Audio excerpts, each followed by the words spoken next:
ఏలూరు జిల్లా బుట్టాయిగూడెం మండల కేంద్రంలో స్థానిక తహసీల్దార్ కార్యాలయం వద్ద 77వ గణతంత్ర దినోత్సవ వేడుకలు ఘనంగా నిర్వహించారు. తహసీల్దార్ పివి చలపతిరావు జాతీయ పతాక ఆవిష్కరణ చేశారు.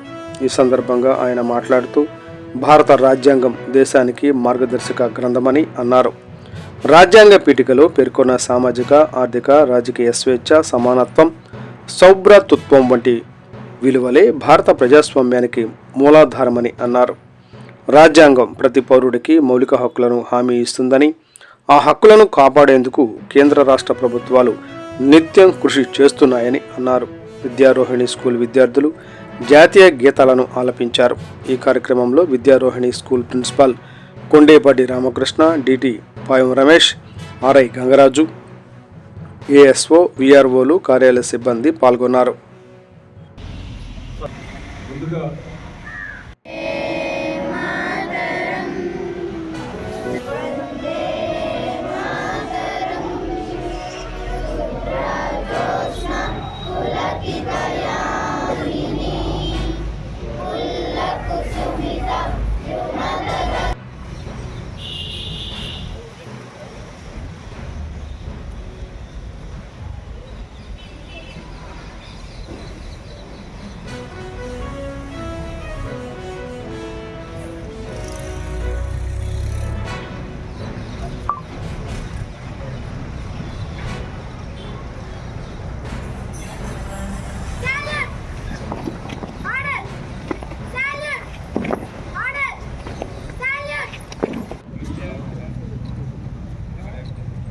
గణతంత్ర దినోత్సవాన్ని ఆనందంగా విద్యార్థులతో అలాగే కార్యాలయ సిబ్బంది, పాత్రికేయ మిత్రులు, అలాగే మండల సిబ్బంది అందరితో కూడా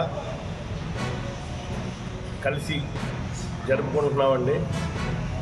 ఇప్పుడు మాస్టర్ చెప్పారు, విద్యారోహిణి స్కూల్ మాస్టర్ స్వావలంబన అలాగే స్వయం ప్రతిపత్తిగా మనం తయారు చేసుకునే వస్తువుల్ని, అలాగే మనం అభివృద్ధి పథకంలో ఉండాలని ప్రభుత్వం ఏ రకంగా ఆకాంక్షిస్తుందో మనకి ఈ రాజ్యాంగం మన ఎందుకని మన అడ్మినిస్ట్రేషన్ అంతా స్టార్ట్ అయింది 1950వ సంవత్సరంలో.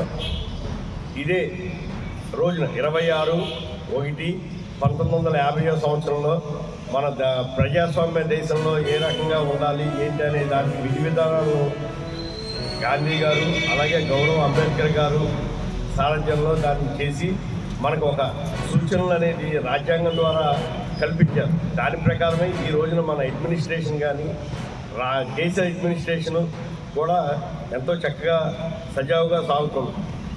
అదేవిధంగా దేశ విదేశాల్లో మన గౌరవ ప్రధానమంత్రి గారు మోడీ గారు కూడా ఈ రాజ్యాంగం మనకి ఏ రకమైన ఫలాలు అందించిందో అదే రకమైన స్ఫూర్తితో ఇది కర్మభూమి అనే ఉద్దేశంతో ఆధ్యాత్మికంగా కానీ అందరినీ ఆదేశాలు పూర్తిగా కానీ ఎంతో శ్రద్ధగా ఆయన ఇన్ని సంవత్సరాల వయసులో ఆయన వయసు కూడా 70 దాటి 75 సంవత్సరాల దగ్గరలో ఉన్నారు. వారు కూడా ఎన్నో కష్ట నష్టాలు వచ్చి మన ప్రజాస్వామ్యాన్ని ఎలా సాధించామో అదే పందాలో మన దేశానికి ఎటువంటి ఇబ్బంది లేకుండా కూడా ఆయన అన్ని రకాలుగా ఆధ్యాత్మికంగా కానీ అలాగే అధికారికంగా కానీ అలాగే యాంత్రికంగా అంటే ప్రతిదానికి కూడా మనకి రక్షణ కోసం రక్షణ శాఖని ఎంతో ఉత్పన్నంగా ఆయన డెవలప్ చేస్తూ ఎటువంటి ప్రమాదకరమైన పరిస్థితుల్ని మన భారతదేశ ప్రజలు ఇబ్బంది పడకుండా ఆయన రక్షణ శాఖను కూడా ఎంతో బలంగా చేస్తున్నారు. కూడా